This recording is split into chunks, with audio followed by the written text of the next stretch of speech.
The Mexican Grand Prix was full of moments that we won't forget anytime soon. Turn 1 was utter chaos, Ollie Bearman crying with happiness in the post-race media pen won him hordes of new fans, and George Russell's scathing sassy comments to his race engineer will be made into memes for years to come. While he may have been joking when he asked his race engineer Marcus Dudley if he should let the McLaren behind him pass, his anger was there for everyone to see. Mercedes' failure to use team orders to try and get either of their drivers clear of Ollie Bearman was a problem, but there was more behind Russell's frustrations.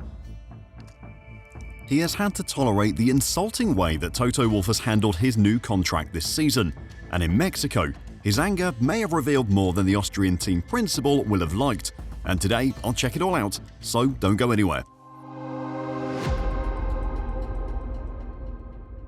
The Mexican Grand Prix was one of the first times that I wish I was forking out the extra £100 or so a month to access the features that Sky F1 mention every 5 minutes during every single F1 broadcast.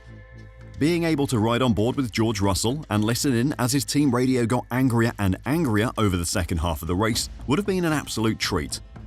Fortunately for us, the F1 World feed was kind enough to grace us with all the best highlights from the race. When his race engineer Marcus Dudley informed him that rear surface temperatures are sky high, Russell lost it, shouting back, "Marcus, I've got an effing car in my ass. A car much quicker than ours. I'm trying to hold position. I've got much more pace than Kimi here and we can fight for a podium. I'm happy to give the position back if we don't achieve it," Russell said firmly.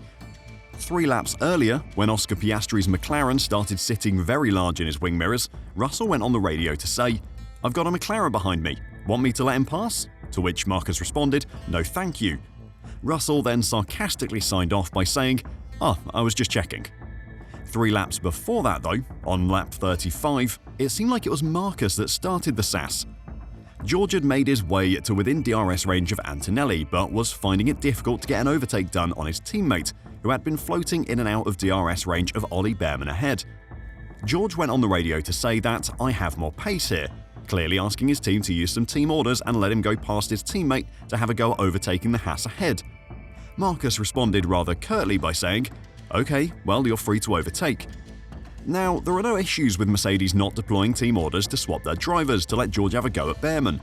They are in a 3-way battle for second in the Constructors' Championship, but individually, neither driver has anything left to race for. The only way Russell wins the Drivers' Championship is if Piastri, Norris and Verstappen try to figure out who should win the title by doing a destruction derby at the 4 remaining races. There was no reason for Mercedes to try and let George finish ahead of his teammate, but at the same time, Russell had an outside shot at a podium, and second place in the Constructors' Championship is still an important goal for the team. Prize money for Mercedes and bonuses for all their staff are based on their finishing position in the team championship, so maximising points is still important. Mixed in with the 6 laps of George's radio messages asking the team to swap positions was a couple of interesting but potentially inconsequential messages from his race engineer. The first was Marcus Dudley asking George to cool his brakes for a couple of laps. That one came the lap after George first asked his team to swap positions. Then 5 laps later, Marcus told George that he needed to manage his rear tyre temperatures. George was obviously pushing hard to try and pass his teammate, so it makes sense that his brakes and tyres were getting hot. But was there an alternative driver behind those messages? Were Mercedes trying to hold him off Kimi? Sadly, we'll never know, but it's an interesting thought. Eventually, Antonelli was told to swap positions with Russell, but the English driver couldn't make any further progress, and after the final round of pit stops, Russell swapped back with Kimi to finish 7th behind his Italian teammate. After the race, George continued to vent his frustration at the team. "Yeah, I mean, I had a lot of pace in those laps, and would have been able to attack Ollie, who had no DRS. Obviously, I was in the DRS train behind Kimi. I think we left it 10 laps," he told Sky Sports F1. "By that point, my tyres overheated, my brakes were overheating, the engine was overheating, so by that point there was sort of no point in doing it. It was either do it straight away or don't do it at all, so in the end we deserved to finish where we did. A bit frustrating." It was a really baffling decision by Mercedes to let George drive how he did. If they wanted to give Antonelli a few more laps to try and pass Bearman, then they should have just told George that was what was happening. If they wanted to just let them race, then why did the call to swap positions come at all? If they decided that they should be swapping positions, then that decision came way too late, and that's a problem for the team. However, at the start of the video, I said that there might have been something else behind Russell's frustrations.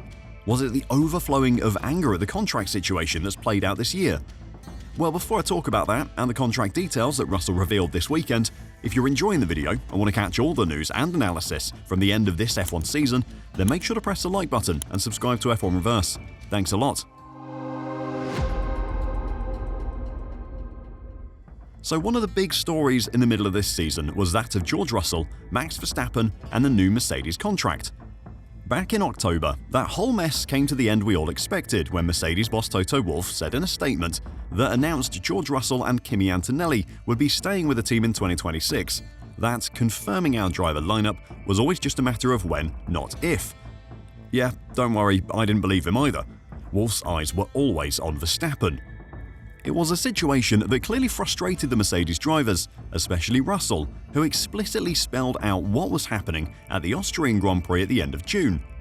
"It's only normal that conversations with the likes of Verstappen are ongoing," Russell said. "But from my side, if I'm performing as I'm doing, what have I got to be concerned about? There are 2 seats in every Formula 1 team." The British driver has performed incredibly well since joining Mercedes and clearly felt a bit pissed off at his team's delay in offering him a new contract, which he's entirely entitled to be. However, with Verstappen being available for hire, then Toto Wolff would have failed in his duty as team principal if he didn't explore that to the fullest. What ended up happening was the worst-case scenario for both parties. Verstappen eventually ended Wolff's chase of him by publicly saying he was remaining at Red Bull for 2026. However, he wouldn't say if he would be at the team beyond that. The result of that was that Wolff wanted to ensure he had a free seat at the end of 2026 if Max was available, and that meant Russell ended up with a contract that he really didn't want. George has always stated that his performances for the Silver Arrows warranted a long-term contract. He was never specific, but a minimum of 2 years plus the option of an extension was what he would have been going for. The problem was that Mercedes didn't want to commit to that and preferred him being on a 1-year deal. Again, you can understand why, but for a driver of Russell's quality, a 1-year deal is an insult. 1-year deals are normally reserved for rookie drivers or when a big team needs to fill a seat on short notice. 1-year deals are not given out to experienced drivers with proven quality, especially not when the driver has been performing well for the team offering the contract, which George has. Mercedes and Russell have managed to find a bit of a middle ground, but George will still feel annoyed at the contract he's ended up with having to sign. Speaking to The Telegraph in the run-up to the Mexico City Grand Prix, Russell revealed the contract details. "It is something I haven't actually said publicly, but the deal is, if I'm performing next year, we have a specific clause that if I reach, we will automatically renew for 2027. So my seat for 2027 is in my hands. So I'm not being strung along here. We're not going to be in the same position as we were 6 months ago. If I perform, and I don't want to go into the details, but if I perform, then 100% I'll be staying." So George has a 1-year plus 1-year contract, with that second year being guaranteed if he performs to a certain level. Remove Verstappen from the conversation and that contract is an insult to Russell, considering how well he's been performing for Mercedes. Max does complicate matters, but still George cannot be happy. The fact that the second year of the contract is in Russell's hands is the compromise that Mercedes have had to make to keep him for next season. Normally, any contracted extension for a driver is an option for the team, which they can trigger if they're happy. So that is a little win for Russell. Still though, he isn't happy, and him revealing that detail is a sign of that. By telling the world that he has an extra year on his contract if he performs well, puts pressure on him next season, because if he isn't performing well, then he'll be constantly asked about it. But by revealing that detail, he also brings scrutiny to Mercedes, whose handling of the situation has been very questionable, and he opens the door to other teams to approach him if they can offer more than Wolff is putting on the table. Were you as entertained by George's radio messages in Mexico as I was? And what do you think of this new contract he has? Let me know your thoughts in the comments down below, and until next time, drive safe and bye for now.